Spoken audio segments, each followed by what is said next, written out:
Friends, Brickey here with our weekly live stream. If you're watching this on a delay, don't worry. I'm going to do the first half of this like a podcast, and then I'm going to take questions from the audience. But something popped up today over at WDWNT that caught my attention, not my attraction. There's this building right here that they are putting together in the Tomorrowland at the Magic Kingdom. And the reason why this is of interest to me is it really made me think about, this is kind of one of those updates that what does it do? How does this move the needle forward, right? Like, is there really a need for them to redo the snack cart? But when you look at just how bad the original building was that they're replacing, it kind of sets up a couple of bigger questions that I have about the future of both Tomorrowland at Magic Kingdom, but Tomorrowland here at Disneyland. So first, let's break down the first building that was there. Now, I know that it's rumored that part of this is part of the Rocketeer, and that means a lot to a lot of people. Doesn't really mean much to me. I've never seen the movie, but I do know that that is like a lifelong fan favorite. But this building to me looks very, very cartoonish. It's like a space age parody. It feels like Buzz Lightyear, or not Buzz Lightyear, sorry, Flash Gordon, not like the real future, right? I mean, there's the oversized rocket fins and the domes, and it just feels like a child's toy dropped into the land and not a serious piece of a futurist architecture, which is kind of what Tomorrowland always was as part of Walt's vision. And so because it's like more of a pop sci-fi iconography or fantasy, it just feels like this isn't the future anybody's predicting or anybody's expecting. And then also, one of the rules of good design or good art is like you want to always try to limit your palette. And even though this only has really three colors, red and sort of a reflex blue in it, and then a little bit of green in the cool ship, like, what is that sign? Is that an asteroid flying through there? Even though it does have a limited color palette, which is good design, it has one too many textures and ideas going on, from the concrete to the metal being kind of different types of texturing. Also, some of the metal has like the kind of, oblong, like scalping or going up to the top of it. And then the other one has the circles in there. Like, where's the through line on how any of this matches? So I think that this is what was wrong with Magic Kingdom's Tomorrowland and where it was going. It was something that clashed with the sort of mid-century futurism that it was supposed to embody.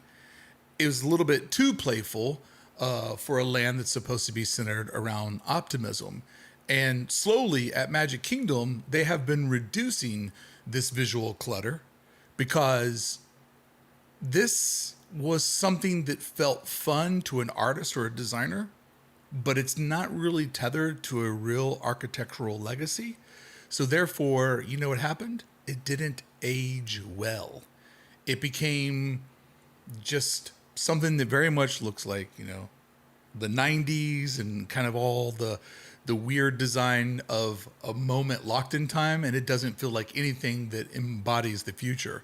So it's interesting that they went out of their way to replace it with this newer building, right? And what's interesting about the new building is this does actually go onto the principles that Walt Disney had for Tomorrowland. Because the new building here is more of the googie mid-century futurism, which is very popular in the 1950s and the 1960s, which is exactly when Disneyland would open. Walt Disney would be considered a futurist, and in the 60s is when he would get to do his ultimate look at what he wanted Tomorrowland to be. You see the sweeping curves and the layered design. There's the decorative fins, whereas this one has these kind of really jagged edges. Everything over here is way more smoothed out.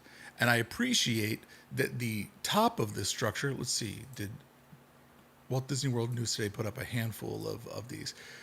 The top structure, maybe this is just my own interpretation, but the front part of it that's over the main circular area where the cast members will work, that kind of feels like it's running parallel with the domes of Tron that sits off in the distance.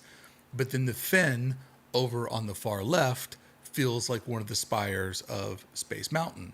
And then the oval area that will capture the sign, that is a shape that you see repeated over and over through the land. So not only does this have minimal palette, there's that nice sort of kind of Tiffany blue that you see in a lot of mid-century design, as well as that red accent. That blue's used a lot because it works really well with white and gray, which are the other two sort of like neutral colors of this time period. So it has limited color palette, but it also does something else where it matches the template of Tomorrowland. And like Tomorrowland here that we'll talk about later on, it's just so many disjointed pieces. So I do like that this kind of acts as a little bit of a bridge between Space Mountain and Tron, kind of bridges the gap a little bit. It has bold use of color, but doesn't knock you off your feet where it's just like screaming for attention.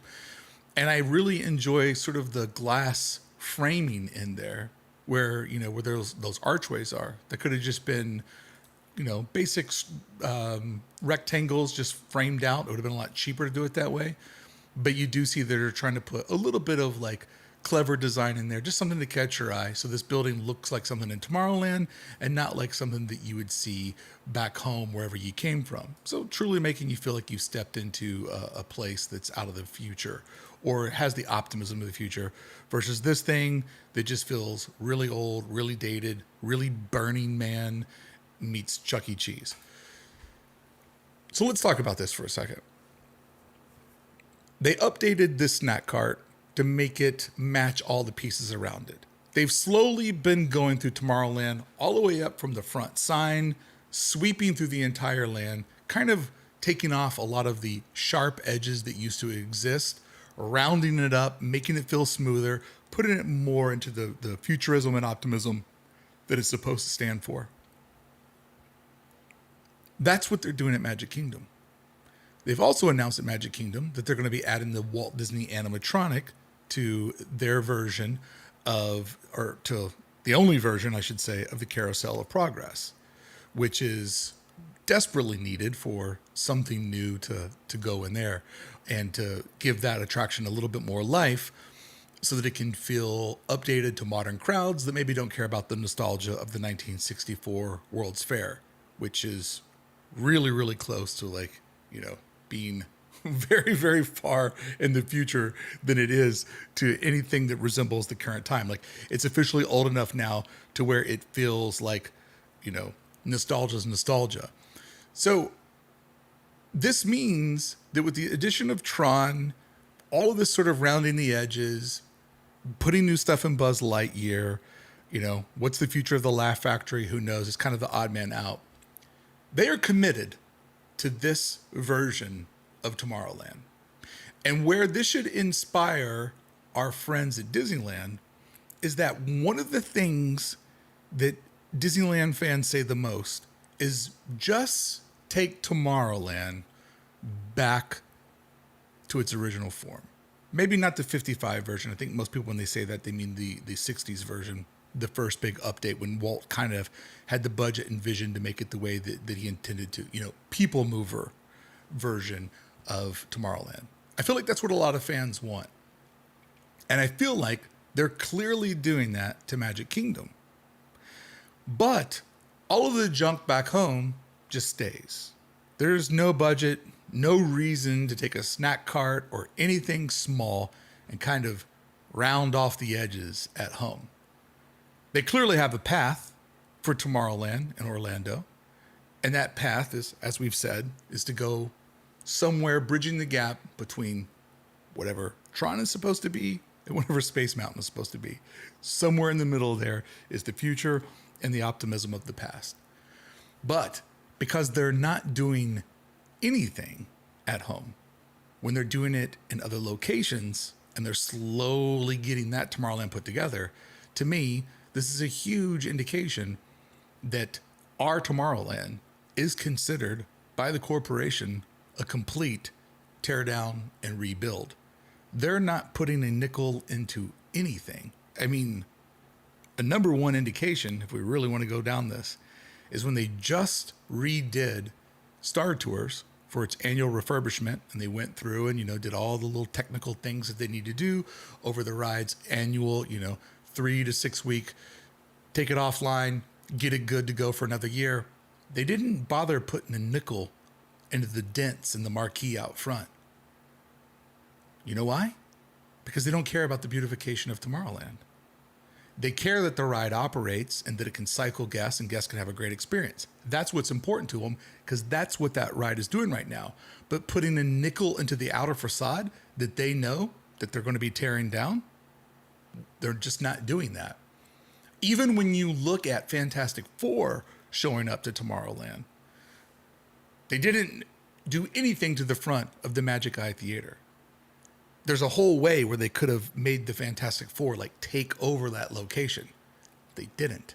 Instead, they spent $25,000 putting a little structure out front because they just don't want to touch any of the buildings. They'd rather put up something temporary, take it away once they feel like it's lost its mojo, and just leave it the way that it is. As we do on the main channel, Hey Brickey, I love studying Disneyland's past so you can better predict its future. I also love looking at what do they do for other parks, other resorts. How do they solve similar problems, and how does that reflect back onto what we have at home at Disneyland? So when I saw this little building pop up, I go, oh, this is very, very interesting. And it tells us just as much about Disneyland as it tells us about the Magic Kingdom, where it's actually being built. So wanted to open up tonight's show with a little quick of kind of like a live video to kind of break this down. So if you're not watching this live with me and all my friends and my Magic Brickey holders, that you could enjoy some content. But if you'll excuse me right now, I'm going to say hi to some folks over in the chat, and I'm going to take some questions on this subject. So if you have some questions of your own, maybe somebody will ask it to me live. That's the way that I like to kind of do this. I like to make sure that if you can't make it to our 6 o'clock on Tuesday nights, that there's a little something at the top that you can sit back and enjoy and go, all right, that's pretty good for a live stream. It's not somebody going, oh, Melissa, you're going to be at the park on Tuesday? Cool. That's not what we do here. All right. Let me say hi to some of my Magic Brickey members over here. Shoshona, what's up? How you doing? Congratulations on number one in that crown. Will, how you doing? Will says, you might laugh at Chuck E. Cheese, but their animatronics were made by Garner Holt. Yes, I do know this. And I only laugh at Chuck E. Cheese just because it's kind of design aesthetic is whack. But not only did I know that they had their animatronics made by Garner Holt, and many of you may not know, they also make a lot of the attractions for Disney. Disney Imagineering is kind of like a giant creative agency, and they outsource a lot of the things that they do. And when they outsource animatronics, they do it to Garner Holt. But I got a tour of Garner Holt's Fun Factory, and I actually saw a room where there was I don't know, or a hallway, maybe is more accurate, where there's just maybe, if my memory serves me correctly, and maybe my memory's made this more of a fantasy, but there was 6 Chuck E. Cheeses just lined up. I was like, oh my God, that's a lot of Chuck E. Cheeses, and I haven't seen Chuck in a long time.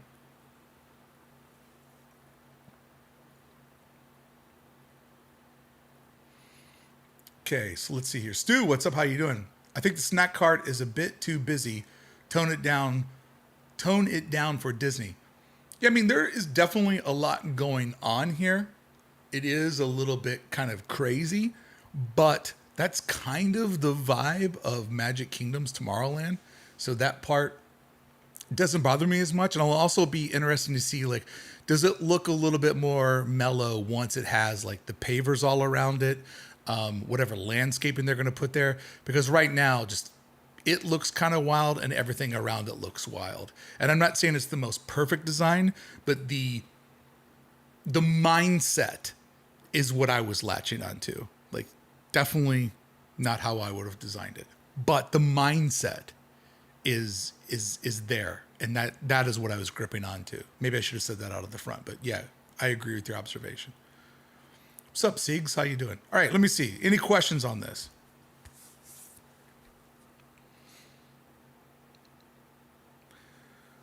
Will says, I would love to see the world of Fantastic Four comic version come to life. As a kid, that was so cool to imagine. Even in the 80s, I knew it wasn't actual future, but it would be amazing. Yeah, I mean, I think a lot of fans got really excited that Fantastic Four might be the answer for Tomorrowland. But I think there's a couple of problems there. I just don't think that that's where Disney's at with Tomorrowland at Disneyland. And I just don't think that that franchise is like at the level of a Frozen or Moana. Not suggesting that Frozen or Moana is going to go into Tomorrowland.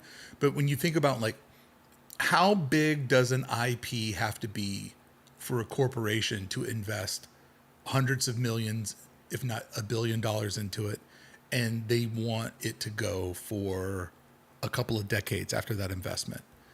I just don't think that Fantastic Four has that sort of like common man knows what it is, understand what it is. Now, that being said, if they build a really great attraction around it, then people don't care what the IP is.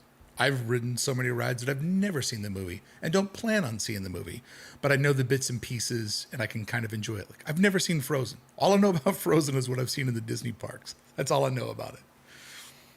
Refuse to watch anything with Josh Gad in it.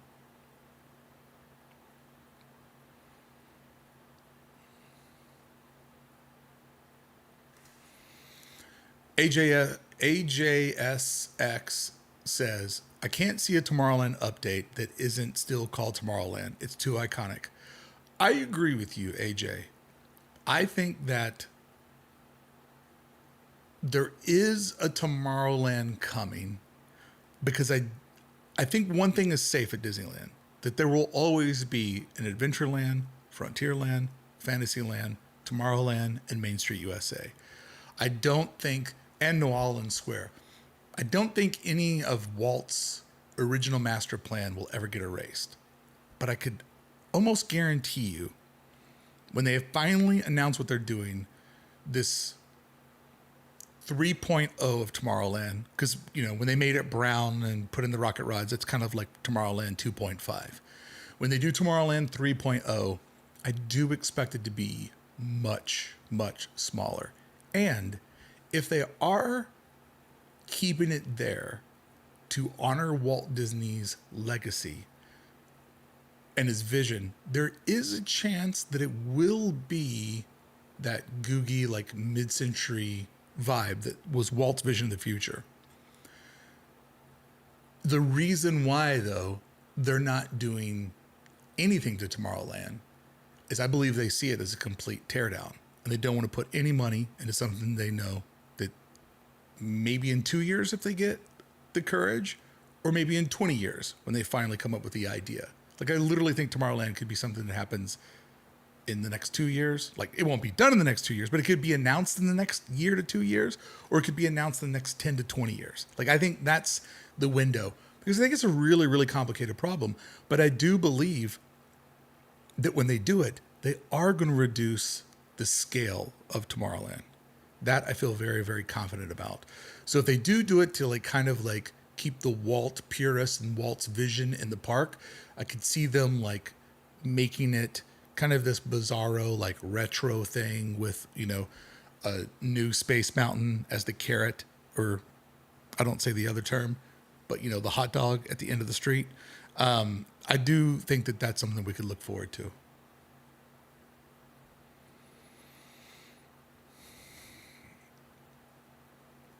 AS says, Josh Gad sucks so much more than Tomorrowland, which actually has the second most rides of any land in any Disney domestic park. Sells so much food and merch and makes people so happy. I know you're a big Tomorrowland stan. Let's see here. I mean, here's my thing. Tomorrowland, it does its job. It has a ton of attractions, always moves people through it. But I'm a designer. And I can't stand something that has no through line at all. Like, let's just walk through it for a minute, okay? Let's just go through it mentally. You come up on the Astro Orbiter. It's bright. It's gold. It's spinning. It's sci-fi and not tethered to reality. But yet all of the carts have symbols on them that align with the different signs of the, the whatever that's called, Sagittarius, like the whatever those things are. I'm not into that stuff, but they're on all the carts. Then we go onto the Dead People Mover tracks that has like this design that was supposed to look like trees, concrete trees sprouting out of the ground, reaching for a new tomorrow. The sign on the outside of it says Tomorrowland in a serif font, like almost like a weird version of Times New Roman, but it's italicized. Makes no sense. That's not a font of the future. It should be Arial, Helvetica, something in that nature. Let's go underneath it. As we go underneath it, we have a decision to make. Do we want to go over to the left or we want to go to the right? We're going to go to the right. We're going to go around the whole outer perimeter. We come over to Star Tours. Nice metal front facade. Star Wars logo we recognize very, very much from the 70s. The tower that's on the top of it has all these weird Frankenstein monster, like if lightning hit it and you put it to Frankenstein's monster, maybe he'd come to life. Like, doesn't really make sense and doesn't match the last two things that we came from. We stroll along a little bit more. We have all these like oblong like cutouts, but the materials they use are like vinyl siding that they got from Home Depot. Then we look up and we see a mural that looks like a Trapper Keeper from the 80s, maybe the beginning of the 90s. Don't worry about it. We stroll along over to the left, nothing but people moving, nothing but strollers and that canopy in the sky that goes to nowhere. Oh, it does go to somewhere. What is that? There's a big pile of junk. The top of that has all these pieces that looks like 90s space optimism, but don't worry about it. Let's hang a right. Oh, look, there's a bizarre UFO that makes no sense. Oh, look, it's got a Mickey Mouse from Epcot hanging off the back of it. Neat.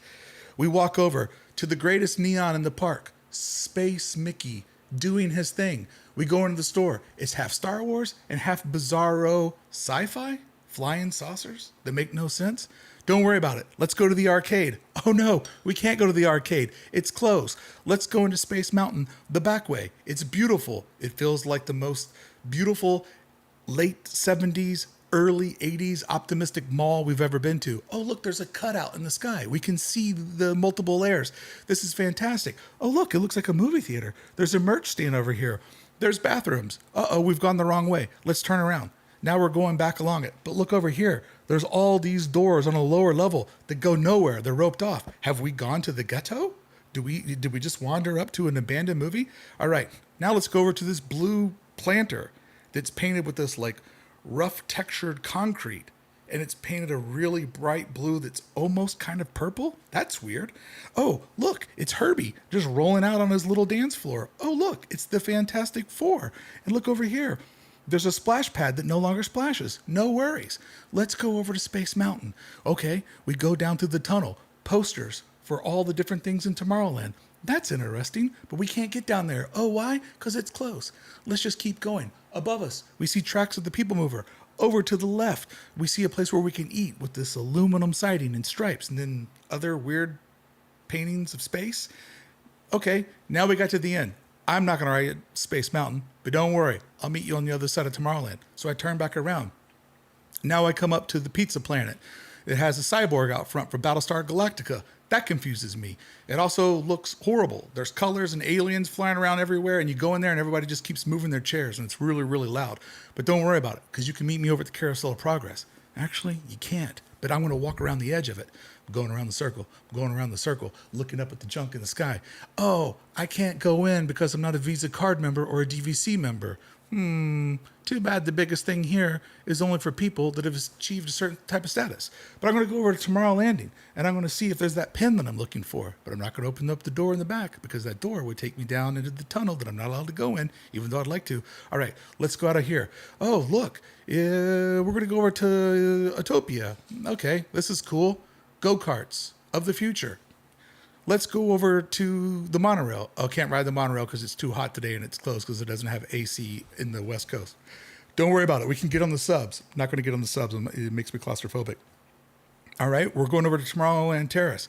Oh, this looks cool. This is a very futuristic version, but when's the last time I saw something that matches what's on the stage? But don't worry, I'll go under the canopy because I want to get out of the sun. But this painting up here doesn't match the stage. Huh. And this painting doesn't match the painting out front of Green Little Army Men Supply. Huh. That's weird. Oh, well, at least I can go over to Buzz Lightyear because that's going to... Oh, that doesn't match Star Tours. Oh, now I'm standing in front of this wall and it shows a beautiful concept artwork that's been in the sun so long that they actually had to take it down and replace it because it's never going to come. With my eyes closed, I just walked through the entire perimeter of Tomorrowland. And I pointed out how nothing matches and how every different texture is there. I also missed that somebody sent a super chat. James Brown.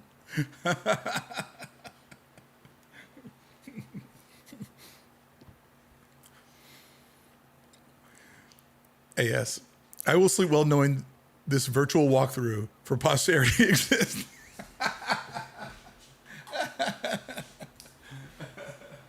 Okay, see, how far do I gotta go to get in the wall?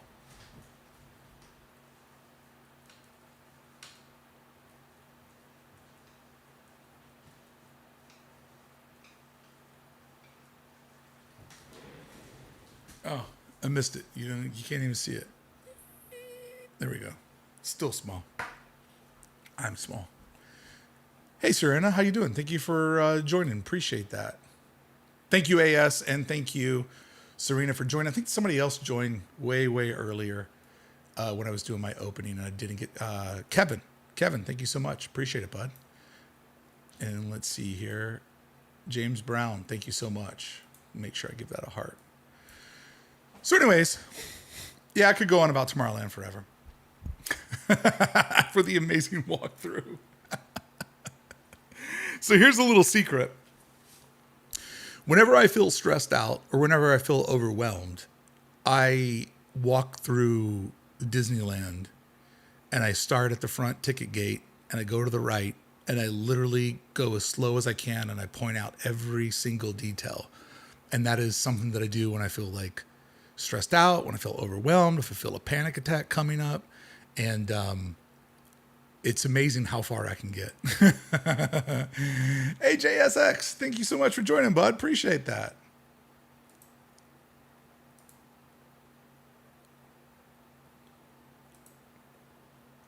Okay. Bandiri. So you would say you dislike Tomorrowland? Yeah, I would say I dislike it. Simply Brandy. I remember being a kid and loving Tomorrowland, and now it's Space Mountain. Now it's Space Mountain, Star Tours, and I bounce. Yeah, I mean, it has some good attractions in it. You can't deny that. Like, it still does work. That's the thing. It still does work. Fortune Red. Oh, I love that screen name. Fortune Red, my twin brother. Got my Walt hoodie this week. Love it. Ah, thanks, Fortune Red. Fortune Red is the pirate. Fortune Red. I guess I should have used the red marker on that one.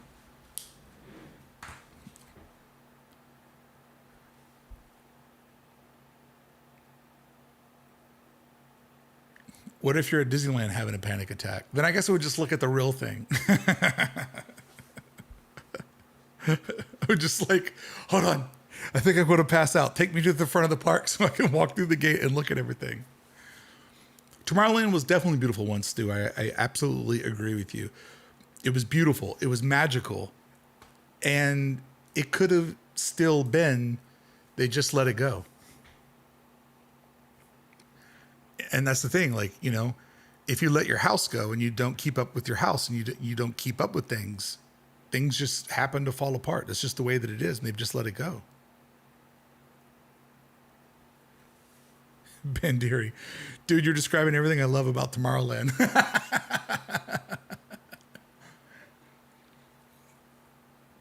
To each their own. To each their own. Ken Pace, panic attack equals timeout on the Brickey bench.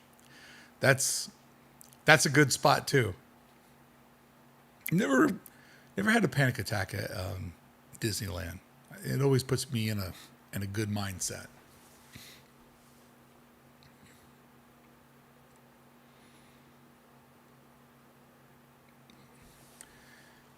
I was doing some research today, and I didn't realize how many people died on the People Mover. The People Mover has a high death count, I'll tell you that. Tyler Burton, are you open to having your video sponsored? I'm looking to partner with a creator to sponsor videos.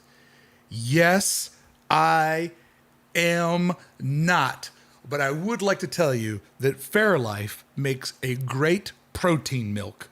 And if anybody out there is looking for a little extra protein in their life, you should get Fairlife. And I'd also like to tell you, when I'm not wearing Sony headphones, I absolutely adore Apple AirPods. I have 3 pair of them, and I use them all for different things. And a lot of YouTubers will tell you that this is a great camera. This is the DJI Pocket 3. I have it as my backup camera, but I don't use it all the time. Oh, and speaking of products, how about products I designed, like the 1955 hat? Show everybody your DL pride. That's right, Def Leppard pride. And you believe in the 1955 undefeated champs. So I would be strongly against a sponsor because I'm not in this for the money.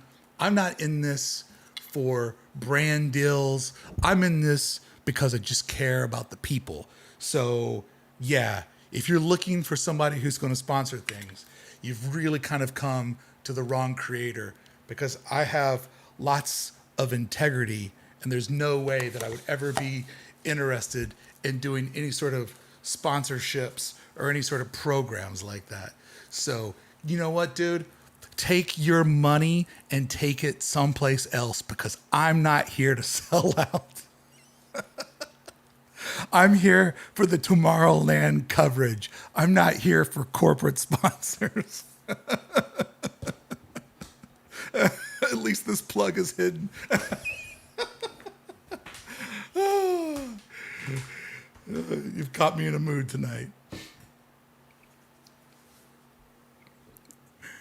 Which knee? Fairlife. Any milk that has a 3-month expiration is questionable.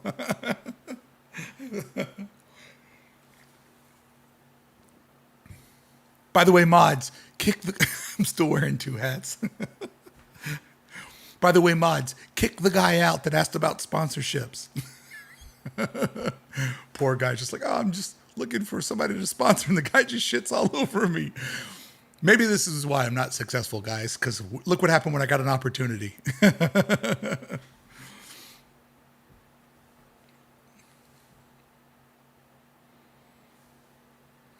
I actually did an ad in a video a couple of weeks ago, and many people commented on that they loved the ad, and it was their favorite part of the video.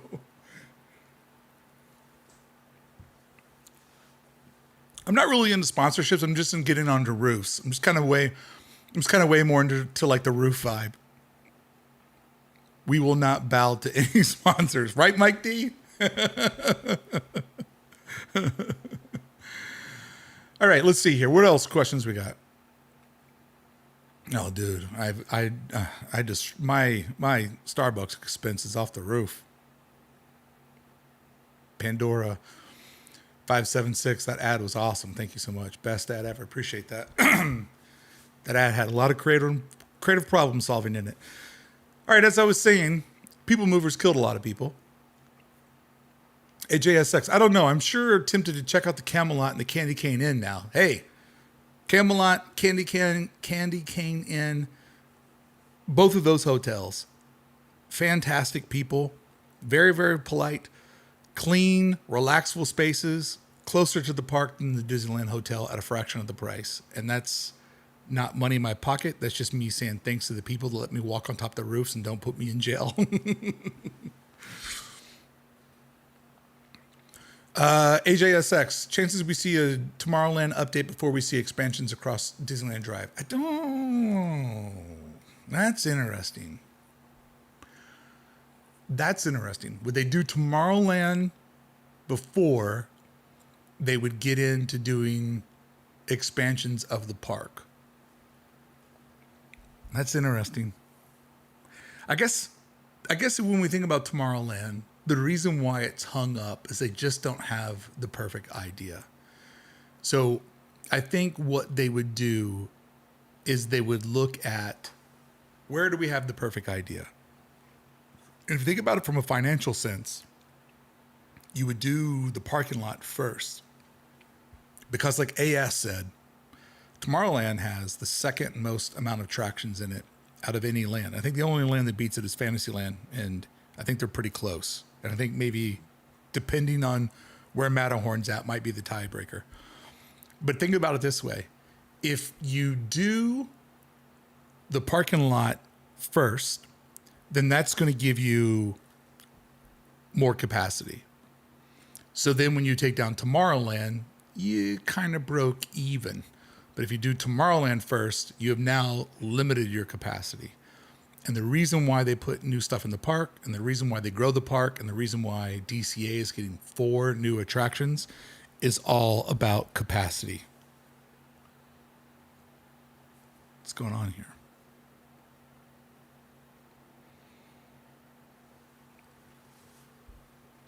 Sweet Reed, do you think they were hoping Fantastic Four would have done better? It gave them a great IP to build around. I mean, I think that, they always want the movies to do well, but I don't think that, I think the fans thought that Fantastic Four was in the running for taking over Tomorrowland. I mean, if it would have did gangbusters and would have became the next Harry Potter, then yeah, they would have probably listened to that and they would have been like, oh, we've struck gold here. But I don't know, Fantastic Four just, it's not that kind of property. It's just not going. Normally the things that really take off are things that are new. And it's an old idea that's being reinterpreted by somebody else. And they did a fine job on it.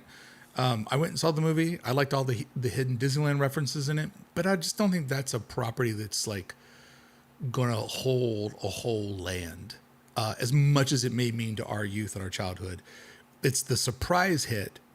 It's the Zootopias and the Frozens and the Moanas that kind of like come out of nowhere and get that movement going. It's the, Cars franchise, which, just sells an unbelievable merchandise to people at all ages because everybody can relate to a car and they attach themselves to car culture and something that's very visual.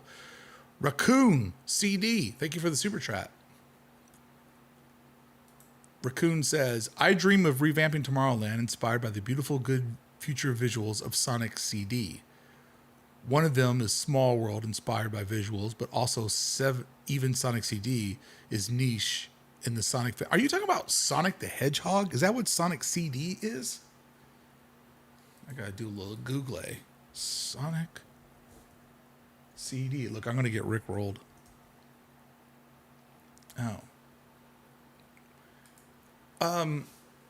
That's owned by Sega, right? And Disney tends to only put things in their park that's owned by them. Like I appreciate your enthusiasm about Sonic. My nephew loves Sonic and has gone as Sonic for several Halloweens in a row now. But I think Sonic would be something that would probably get licensed out by a Knott's or a Six Flags or a Universal. Probably not Universal because they're in bed with Nintendo. Will's PHX. Is it necessary for an IP to be attached to the entire land? It seems like the aesthetics could be unified under one theme without attachment. Yes.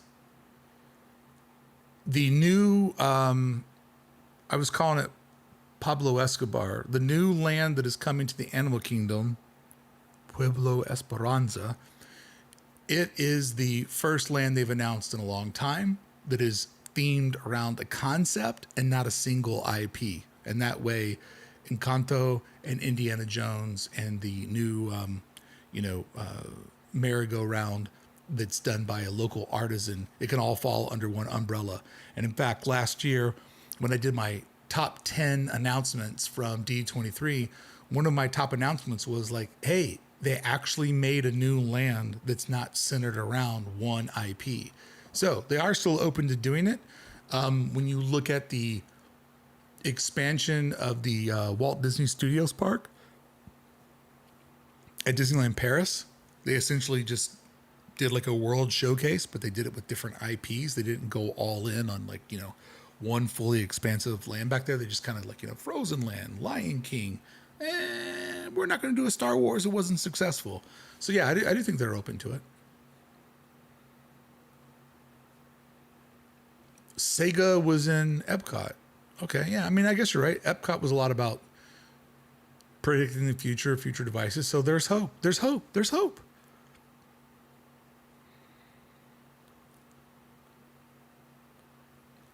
Carl Jacobson says, methinks any new Tomorrowland should be IP free.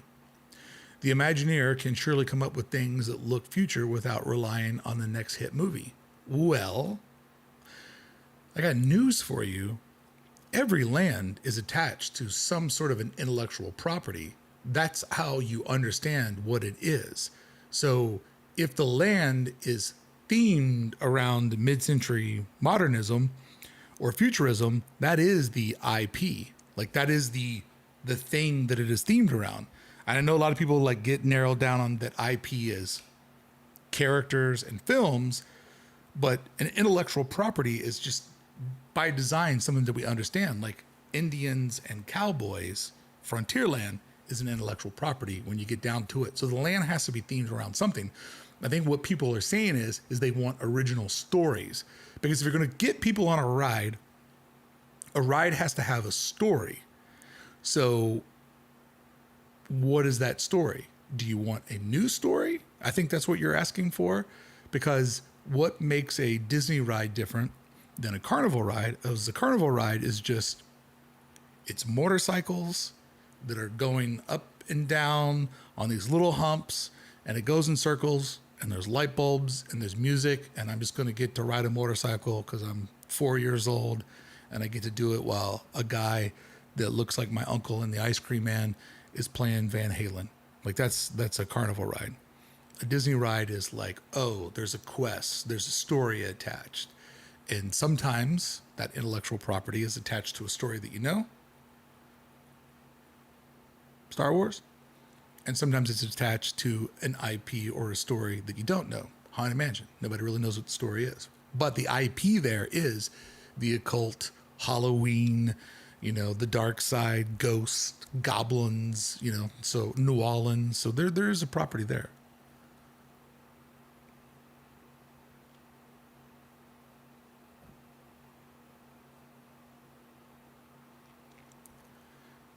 Will says there are several IPs that would have to fit, but they either passed on it or sent it to DCA. I can picture Ant-Man, Big Hero 6, Meet the Robinsons, The Incredibles. Some of what we got made no sense. Yeah, I mean, people were saying like a decade ago that they were hoping that John Carter to Mars like landed in theaters so that it could go to Tomorrowland. But then again, there was also a big movement like, oh man, they were really hoping that the new Buzz Lightyear film was going to like be able to carry Tomorrowland. Remember when people thought they were going to retheme Space Mountain to Buzz Lightyear if the movie took off?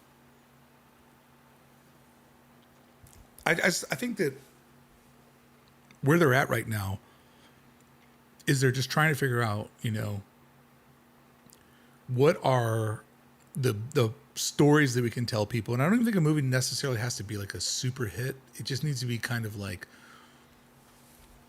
a world. Like one of the things I've always heard when I've interviewed people in the entertainment industry, and I'm like, I know a lot of artists, I know a lot of designers, I know a lot of storytellers, and I'm sitting across from, whether I was interviewing the woman who's the head of Sony Animation, or when I was talking to, the head of ABC, different independent creators. Like whenever I've sit down and I've talked to, producers that have done like hit movies and stuff, or directors, I'm always like, what are you looking for in a creative? And they always say, I'm looking for somebody who's a world builder.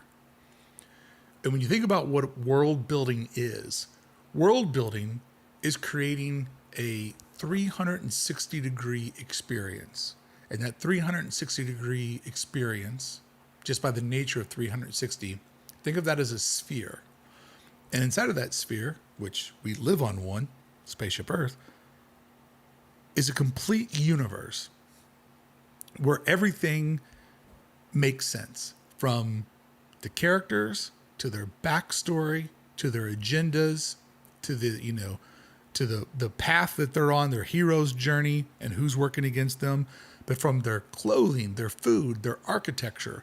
Like, Disney definitely enjoys in the theme parks IPs that can build worlds.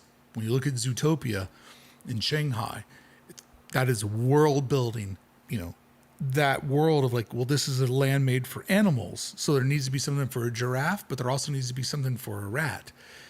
That's that attention to detail that they're gravitated toward.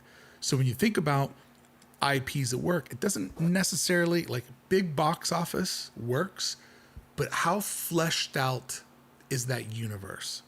Does that universe, the reason why the theme parks love the single IP lands, like Wizarding World, Star Wars Galaxy's Edge, Cars Land to some degree, Pandora, they love that because they can take a amount of square footage, fully render and build that into a world. And what they love about that is it's an endless commercial gift that keeps giving, because people love all of those different IPs, some more than others. And so they're always going to show up to ride those rides. Okay? The ride is the loss leader. They spend an insane amount of money on the ride. That's the loss leader. But that ride brings you into the land to stop at ODV, outdoor vending, to go to quick service food, or to do sit-down service food. And a good IP also can sell its world. It has a wand. It has a lightsaber. It has Hot Wheel versions of the characters. It's where Pandora gets kind of complicated, because it's not a lot of people's favorite IP. It doesn't really merchandise very well, but it's visually stunning, and it does work well in the food. Some of the best food you'll have at Walt Disney World will be inside of Pandora. And that's one of the things I'm excited about it coming to DCA, because the food is just so good. So that's what they're looking for. So when you think of something like Moana is ripe for the theme parks. And I do believe we will see Moana come both to the East and West Coast. Moana is ripe for the theme parks because it's visually stunning. We know the entire world. It has like a strong anchor in to the heroine, is very relatable. But also it merchandises. Like, it falls into tiki, which is a lifestyle, and, Hawaiian shirts, flower shirts. It merchandises well as far as food goes. Like, so that's, I think, what they're always looking for. And so a lot of times people will, be like, oh, I really wish they would have made Tomorrowland after Flight of the Navigator. And I go, cool, that's your favorite movie? Explain to me how it works. Like, how does a Flight of the Navigator land work, or an attraction work? Like, how does that transpire out? We're going to sell a lot of leather jackets, because we're also selling leather jackets over at Indiana Jones. Like,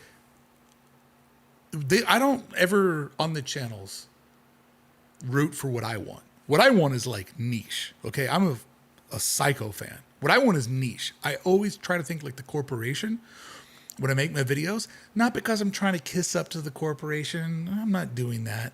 I'm trying to make the best content possible. I'm trying to take Disney fans on an independent creator's journey through the parks. And the best way that I do that is I think like the corporation, so I can learn what they've done, study their mistakes, study their successes, and then predict what they're going to do next and give you the best experience. So when I say all this isn't what I want. What I want, nobody wants. But I'm trying to deliver you the eye of the corporation, because that's what makes the best sort of video and the best experience for the people I'm trying to entertain, because they're like, oh, I can actually see this. It makes sense. Pinball 541. They could develop a radio control car style people mover toy they could exclusively sell at Disneyland. Yeah, and I would buy it, Pinball 541, and I'd put it under my Christmas tree, and I'd have a little people mover going around my Christmas tree.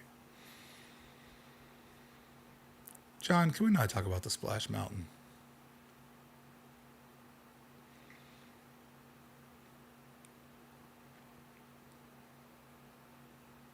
Oh, JT Kill. What do I mean, I want insane stuff that nobody else wants. Like, I mean, I want. I mean, if I was doing a Tomorrowland, I've talked about this before. Niche land, you wouldn't get it. You know, I would like something that is just about design and aesthetic, and you know, obviously things like the people mover and transportation, things like that, and you know, my favorite IP that they own is the Disneyland story. So that's the type of stuff that I'm into. The type of stuff I'm into, they would never build in 1,000 years. Like, I'm the guy who wants a Disneyland ride where, you know, you get on the back of the Carolwood Pacific in Walt's backyard and you ride through the opening 1955 version of Disneyland. And you see how Disneyland looked. Like, that's what I want. And they're not going to build that. That's incredibly niche. So what I want is just like, not going to happen.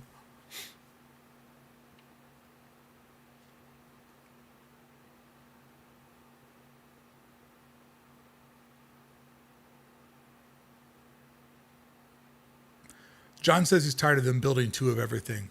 I get it. I understand it. But there's a lot of money saved in, you know, basically measure twice, cut once. And so I don't know if you saw the video that I did over on the main channel, where I basically broke down like how Disney's using international investors, you know, the international parks, to basically fund what they're going to do here at stateside. And I'll give it to you real quick. They get hired to research and develop attractions for Shanghai, Hong Kong, and Tokyo. And so when they get hired to do that, they get to design a ride on somebody else's dime, which is one of the most expensive parts of making a ride. Then that company builds it, so they get to learn, oh, if you do this in the construction, it goes faster, or this didn't work, that didn't work. Then that country operates the attraction, so they learn the optimal way to operate the ride. And then they also learn, was it a success? And so after exclusivity clause cycles through, they go, you know what? Tron did really well in Shanghai. We know its capacity per hour. We know how to operate it. We know its customer satisfaction. We should duplicate it here in America. And don't give me the look, yeah, but it took them 5 years to build it. I could break, if we're going to think about like the company, this is why Tron took so long. First, it was a global pandemic. I know, but Universal kept working. Yeah, you know why Universal kept working during a global pandemic? Because Universal's behind. Disney's in first place. They didn't need to worry about it. Also, they were building Tron to add capacity to the park. When you're lowering capacity and you're not trying to get a bunch of people there, you don't need to put a new ride in to expand capacity. Like, I could explain to people exactly why Tron took as long as it did. And I could even justify it and agree with them. But fans don't want to hear that. Fans want to see concept artwork on Monday and ride the ride on Tuesday. And that's not how it works.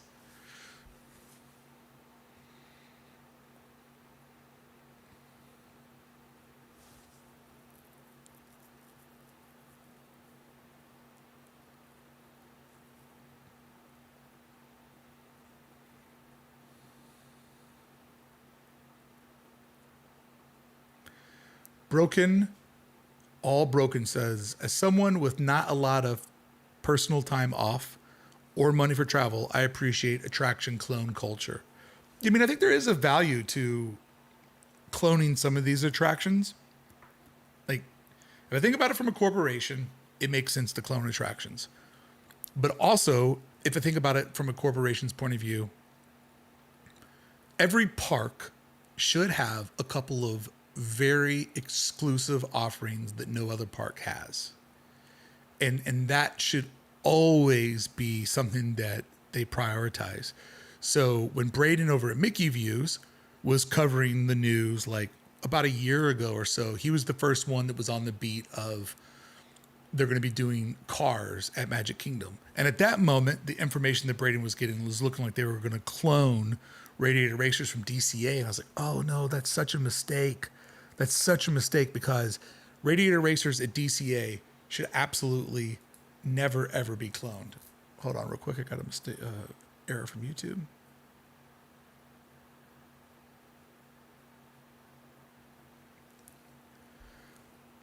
And by the way, they didn't end up doing that. They're not cloning Radiator Racers. They're giving Magic Kingdom its own Cars attraction, which is really smart, because that will motivate some families to be like, you know what?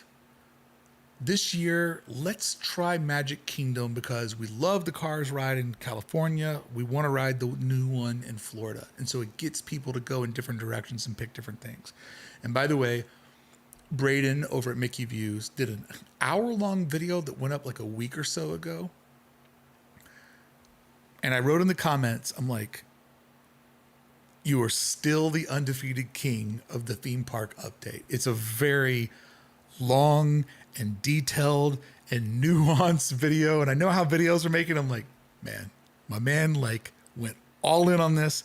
And I could tell from like the editing and stuff that it took you multiple days to put it all together, and it was done in parts. My man went hard on it. So if you're looking for a nice hour-long video to watch that will keep you off your phone and keep you fully engaged, make sure you go over to Mickey Views and look at his last update for Magic Kingdom. I mean, he just like, he just ripped into them for removing the rivers of America. And he pointed out someone in his video. He's like, you know, for people that might say, because I love the, like, you could tell Braden reads the comments because he kind of fights a little bit with people in his videos. And I like that he's like, you know, Braden was doing videos for Walt Disney World when he was like 10 years old, 12 years old. And he was this, you know, cute, innocent kid that loved the parks. And, you know, grew up doing YouTube, and he's one of the best YouTubers in Disney, the YouTube space, like top tier, top three, no doubt about it. Like phenomenal dude. And so somewhere along the way, as he, you know, became a teenager and a 20-something or another, Braden kind of like went from, if we think about Disney as like wrestling, he went from a baby face to a heel. And when he started wearing the wraparound like pit vipers is when he started to get this swagger of like, I'm not going to let the fans tell me what to do. I'm going to tell the corporation to F off when I think that they're out of bounds. And he kind of became like, you know, Hollywood Hogan. He became like Hollywood Braden, and I loved it. And in his video, he says something that I can absolutely back up. He's like, all these people that are saying like nobody cared about the Liberty Bell and people are just jumping on it because, you know, now that it's going away, it's everybody's favorite ride. And he was like, when I went there to celebrate Magic Kingdom turning 50, the very first ride I went over and rode wasn't Space Mountain. It wasn't this, it wasn't that. I went right over to the Liberty Bell. And he was absolutely right, because I was on that cruise with him and I saw him over there. And I'm like, what's up, man? And it was cool to see him over there because it gave me so much respect for him. Like, this dude loves the park in all of the ways that Walt loved the park. So it was rad in that video to see him like basically tell people like, don't tell me I'm jumping on the bandwagon because I was there when it wasn't cool. And I was like, holy shit, I was on that same ride around the island with Braden, and I could totally back it up. So that was a fun little moment in the video, but definitely go watch it because he's just, whether he's a baby face or a Disney heel, one of my all-time favorite creators.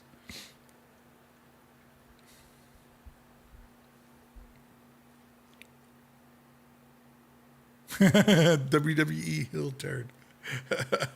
He totally did a heel turn, and I loved it. I don't think that he would agree with that, but I love it. Yes, I did drop an NWO reference. You never know what you're going to get over here. Things that can be able to make up for the deep overhaul of Tomorrowland. I know there are different parks, but that could compensate things. I mean, yeah, they're definitely getting the footprint of DCA that we know today stacked. They could be doing that for a couple of reasons. They could be doing that because they know that it's going to have to carry a heavy load if they take down all of Tomorrowland, which would be, I mean, let's think about it. There is Star Tours, Buzz, Space Mountain. If we're going for all of Tomorrowland, Submarines, Utopia, Monorail, and that's 6 attractions, as well as 2 major places to eat. That gets us up to 8. There's the lounge, which is 9. And then there is, let me count the outdoor vending. There's the UFO. There's the popcorn stand. There's the stand over against the wall in front of that. So there's also 3 outdoor vending. So that gets us to 12 different offerings. So yeah, I mean, maybe they're stacking up DCA so it can hold its own and take some of the weight off of Disneyland when all of Tomorrowland is shut down. Or maybe it's also the type of thing where they know that when they start going over Disneyland Drive, that they're going to have a lot of restructuring and moving things around. And also don't forget, at the end of the year or at the beginning of next year is when Monsters Inc.'s going down. So as I said in my update video yesterday for DCA, this could be the last year that we celebrate Christmas in the, you know, the back lot. And next year is when they're talking about moving on the Eastern Gateway. So that whole corner of DCA is just going to be just destroyed. And I know a lot of people are like, oh, they'll keep it all open. Like, I don't know. I mean, I think that one of the big reasons why there's nothing new in the Hyperion Theater is because it's going to be behind a wall for maybe a year and a half or so. So they're like, why, you know, train a staff, get a musical going, get a play going, entertain people, get people loving it, and then have to immediately take it apart. Because I believe that when you go into DCA, there will be a moment where Hollywood or Sunset, I always forget which one it is, will end right at basically like animation courtyard. That'll be like the dead end. Or maybe animation might be behind the wall for a while. You know, that could go away for a bit too. It will come back. But I could definitely see that, you know, there will be a dead end. And if you want to go to Avengers Campus and ride Guardians, you'll just have to go a little bit further past their hub and turn in through Webb and Spider-Man to get there. I full on believe that will be a wall. And so the reason why they haven't brought entertainment there is because they know that attraction or the Hyperion is going to be not reachable by guests for maybe a year.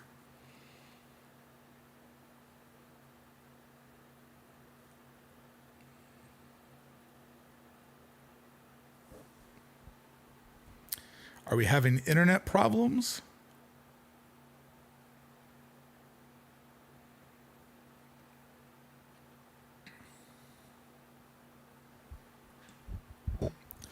Sorry about that.